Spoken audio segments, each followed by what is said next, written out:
So, first thing we'll look at then, Mitch, is your setup. That is a golfer who is scared. You know, that club's pointing like way left, and that club's basically pointing over there. So that was your setup, trying to avoid a golf ball that's just going to go and curve this way, okay? Completely understandable. If your ball's going right, where are you going to aim? An intelligent person aims to the left, okay?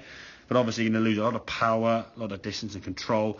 And if your golf ball is having to sort of start over here to get back to the target, how far left can you aim? Sometimes there'll be a hole you play where there's rubbish and trees over there. Well, you can't aim it towards trees and just try and go through them, okay? So alignment way left, okay? You look at this backswing here now in terms of how far it went back, okay? Not much of a turn at all. On occasions you went back a bit further by just hinging your wrist a bit more. Club face quite a lot open, okay? Club face here, now there's the club head there, and there's your hands. It's about the wall drill, the club was back here.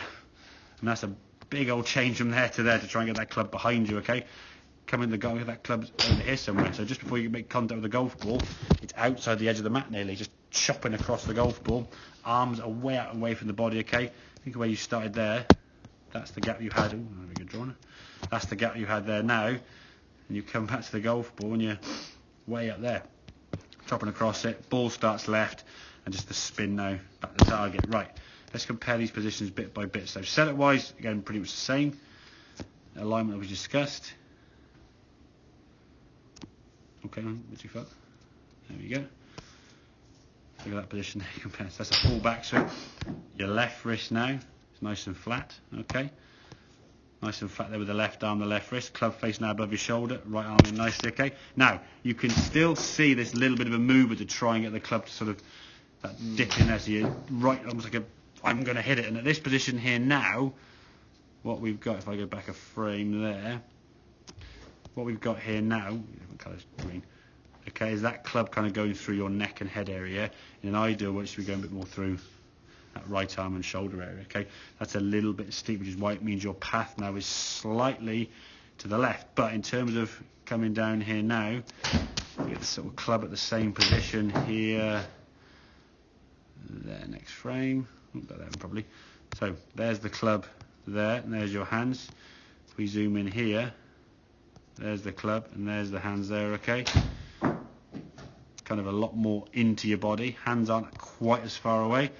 Club coming down next frame. If I put a line now through the shaft, okay, that line now is kind of on the ball. In an ideal world, it'd be a little bit more in here, but compared to where you were out there, I mean, it's like way outside, isn't it? I mean, it's chopping across the golf ball there, big cut across, okay, big swing left, right foot doesn't actually really move in the swing at all.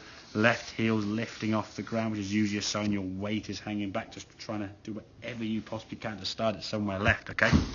Whereas this one here now, we're starting to move. Look at your right foot now. That's a golf swing, isn't it? And if you actually watch the ball flight, okay, you can see the ball flight starts left on the screen and just keeps going. If anything, that's curving a bit right to left, okay? Because the club face was square, so you physically changed in terms of your club face. Okay, you physically changed because your grip and your setup, but mentally you still felt the golf ball was going to potentially do kind of that. So okay, I'll start it over there now, which you did, and it kind of went straight over there. So that mental change is going to take a bit of practice. But one way to help that from here now, see how your shoulders drop in there, and that left hip going to be kind of going back there. At this position now, the hip kind of goes towards target as the arms drop. So that drill we did against the wall, so you got yourself against the wall there now. It's a very bad version of a stick man, but I'll do my best I can show you, okay? So there's kind of your setup and posture, yeah? Arms across your chest there like normal, okay? As you rotate, what you want to try and do, twist your body back, is move your hips into the wall.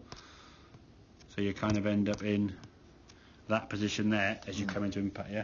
If your top half, if your hips go this way, just dissecting you in half, obviously. There you go. If your hips go this way, there you go. Go that way to try and pull it left. You get the ground behind the ball, potentially toe end the golf club off that sort of edge, but then it's the side wall there, or even miss it. Okay? Again, think about the sort of skimming a pebble, throwing a ball, throwing a club, heaven forbid, okay? So just throwing it, you're going to get that sort of step into it, movement, lapsing with your lower half and then the arms. So, if your hips go the wrong direction, throw the golf ball or throw anything, you've got no chance of doing. So that lower half's got to move towards target, but that's not going to really be something you want to do when you're scared of a ball going over there. Now your club is straighter because the left wrist is certainly flatter. We've got away from sort of cupping, as we said, the left wrist being nice and flat there. Club face stays square. When you come back to golf ball, the swing now going that way, the ball goes that way. In time, we'll probably get there somewhere, and then there, and then there, and then eventually back towards target. Okay, make sense? Yeah. Yeah, definitely some changes there, to be fair. Again, you were in an A time, 165. Yes, it was miles offline to the left, but that's to be expected, okay? But you had a couple of 150s, 160s there with an A time. Bloody long way. So distance will never be a big issue for you.